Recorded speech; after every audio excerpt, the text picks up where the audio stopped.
My favorite week almost every season is week 1. You can't beat the excitement of starting the season. We just have a whole bunch of really big games in our big windows, starting with the Cowboys at Eagles for kickoff. I grew up in Philadelphia. I know the Eagles fans' feelings about the Dallas Cowboys, and I think an opportunity to hang a banner with the Cowboys in the building is going to be a really fun day in Philadelphia. Excited to see a second game in Brazil with Chiefs at the Chargers. They always play each other really tough. And then lots of great games on Sunday afternoon, maybe highlighted by Lions-Packers at 4:25 on CBS. And then going right into a really exciting matchup, the past 2 MVPs on Sunday Night Football for the first Week 1 Sunday night game on NBC. The weekend is bookended by the Monday Night Football game, which is Bears-Vikings, so we get to see J.J. McCarthy, presumably. A really fun weekend from start to back, and excited to start the season that way. My favorite week this year is Thanksgiving, and particularly the Thanksgiving Day. Thanksgiving, such a special day across this country. A lot of food, family, and football. We were very excited about being able to further build Thanksgiving and put some great matchups across the day, and then to see how that rolls through for the weekend. In Black Friday with Chicago, Philadelphia, and a great doubleheader with Buffalo and Pittsburgh on Sunday. My favorite week this year, it's probably week 14. It's coming off of a big Thanksgiving. Comes right back in Thursday Night Football with Dallas Detroit. It's going to be a really, really awesome game. That leads into some pretty strong matchups on CBS and Fox that day. I believe there's Baltimore-Pittsburgh, and then at 4:25, there's going to be a Cincinnati-Buffalo, Joe Burrow, Josh Allen game. Some of our biggest teams, our best players, spread all across of our windows. I'm going to have to go with week 18. It is the culmination of a long season. I think what's most exciting about it is it's all divisional matchups. So it has tons of playoff implications. Usually all of our games are going to be involved with how playoff seeding is determined, and you end up seeing in real time all the different teams who are making it or don't make it. We then go right into the playoffs. So there's really no downtime there, and I think it's awesome. I would say maybe the number one most requested game, if you will, was Kansas City-Dallas.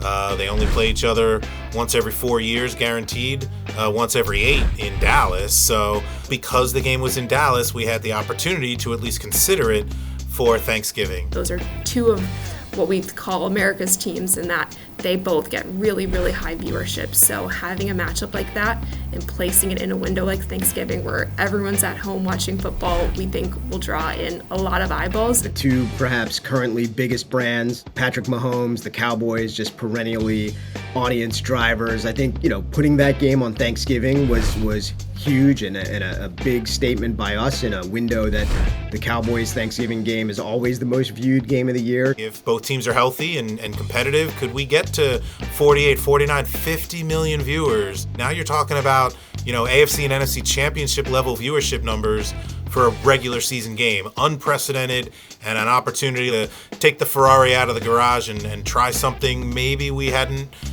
been willing to consider before. Let's see what is the art of the possible. A game that I particularly was most interested in seeing where it ended up was Philly-KC. That was our Super Bowl rematch from last year. It's ended up on Fox as their Week 2 doubleheader. In Week 2, it's still the excitement of a Super Bowl rematch. We've done it in other years where it's fallen later in the season.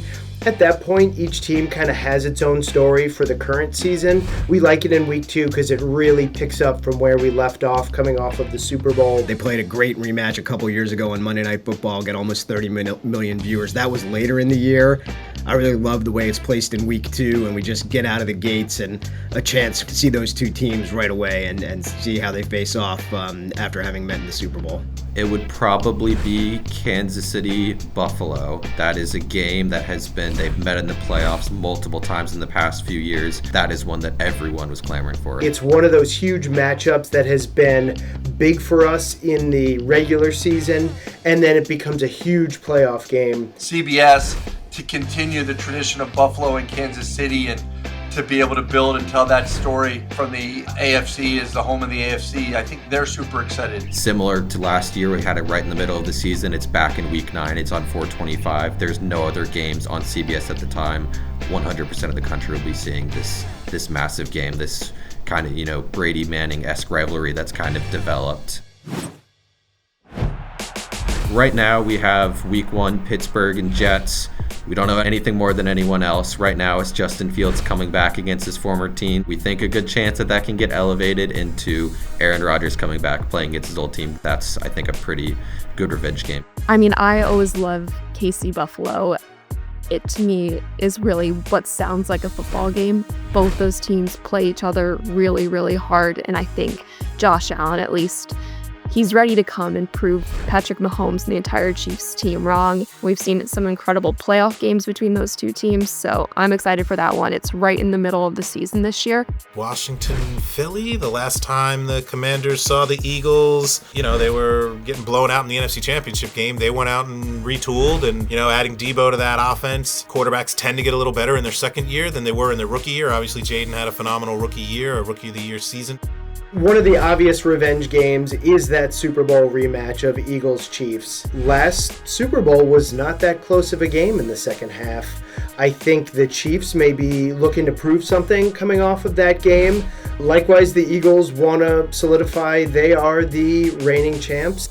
It's hard not to get really excited about that Philadelphia-Kansas City rematch in week 2 for the Super Bowl. I personally love the Super Bowl rematch being early in the year, particularly with how that game played out in New Orleans. I think it'll be really exciting and fun to watch Patrick Mahomes and the Chiefs come into that game, given how the Super Bowl went for them. And to have that early in a big doubleheader window on Fox, I think is a great use of that game and great for our fans to see that rematch so early in the season.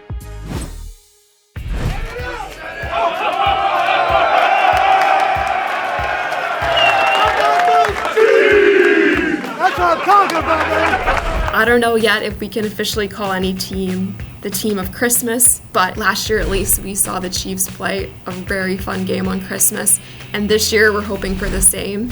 They've played, it's 3 years in a row that they are playing on Christmas. They have come out publicly and said they'd love to host Christmas every year. I don't think that that's a place where we're going to go. The Lions and the Cowboys have, decades of tradition on Thanksgiving, and it's incredible. But the Chiefs are interested.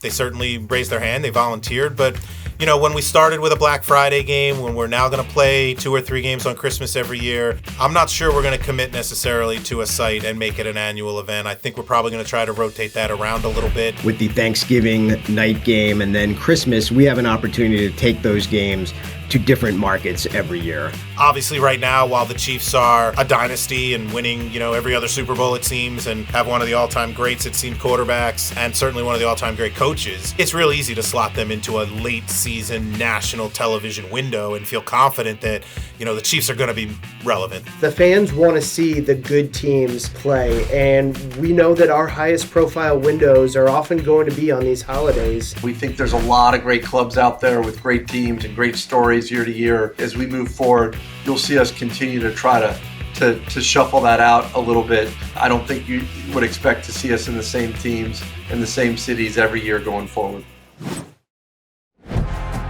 As the international schedule continues to expand, we certainly show no signs of taking our foot off the gas. Commissioner has been very public about his preference for 10, 12, maybe 16 international games. The designated teams are determined by the conference that has the extra home game in the unbalanced schedule. So the AFC teams have 9 home games this year, and every team is going to give up one of those as a designated international team over the course of, I believe it's an 8-year cycle. But then B, who are their opponents? We don't actually lock a lot of that in until a little bit later on in the process. It's not as cut and dry as it might seem. And I think one perfect example of that is actually the Minnesota Vikings. The Minnesota Vikings playing back-to-back international games as the road team in 2 different countries. Something we haven't done before. It actually started as an idea that the commissioner had. Commissioner asked, well, do you think they would do it back-to-back? And I said, no, absolutely not.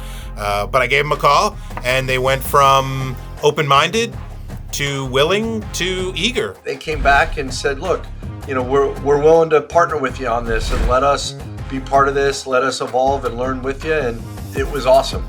I don't even know the answer to this, which part do you split between Ireland and London? Those are the kind of factors that, when we went to them, and this is not something we would have obligated them to do, working out all of those logistical details, the travel teams and everything else, they are waiting for this schedule, perhaps even more urgently than the rest of us are. We're going to work with them and find out what was good, what are things we should look out for in these scenarios, how do we take what we figure out in the 2025 season and carry it forward into future years as we look at these international games and growing the game all around the world.